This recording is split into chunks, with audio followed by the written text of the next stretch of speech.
প্রেমেন্দু বিকাশ চাকি একাধারে বিশিষ্ট পরিচালক, চিত্রনাট্যকার ও চিত্রগ্রাহক।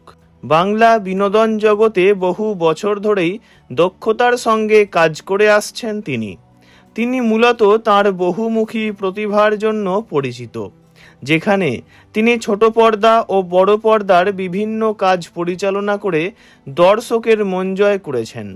পরিচালনার পাশাপাশি তিনি একজন দক্ষ চিত্রগ্রাহক হিসাবেও বাংলা সিনেজগতে গুরুত্বপূর্ণ অবদান রেখেছেন।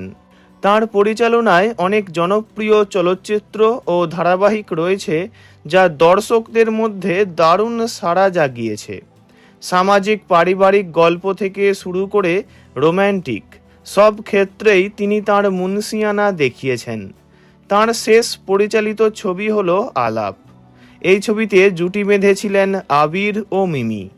বাংলা সিনেজগতে তাই প্রেমেন্দু বিকাশ চাকি এক অতি জনপ্রিয় নাম। সেই পরিচালকের পরিবারেই নেমে এলো শোকের ছায়া। প্রয়াত হলেন তাঁর স্ত্রী রীতা চাকি। গত শুক্রবার হঠাৎই প্রয়াত হন তাঁর স্ত্রী। প্রয়াণকালে তাঁর বয়স হয়েছিল 56 বছর। কিন্তু অকালেই তিনি কিভাবে চলে গেলেন? পরিচালক জানান, তাঁর স্ত্রী রীতা চাকি বহুদিন ধরেই ক্যান্সারে আক্রান্ত ছিলেন। মারণ রোগের সঙ্গে লড়াই চলছিল বহুদিন ধরে। গত 13ই জুলাই অবস্থার অবনতি হলে হাসপাতালে ভর্তি করা হয়েছিল তাঁকে, কিন্তু শত চেষ্টা করেও আর বাঁচানো গেল না। 24শে জুলাই মৃত্যুর কোলে ঢলে পড়েন তিনি। নিজের হাতেই স্ত্রীর অন্তিম ক্রিয়া সম্পন্ন করেছেন পরিচালক প্রেমেন্দু বিকাশ চাকি। এখন বাড়িতেই আছেন তিনি। স্ত্রী বিয়োগ কেবল যন্ত্রণার নয়, তিনি হারিয়েছেন তাঁর দীর্ঘদিনের বন্ধুকে। তাই মন ভেঙে গিয়েছে পরিচালকের।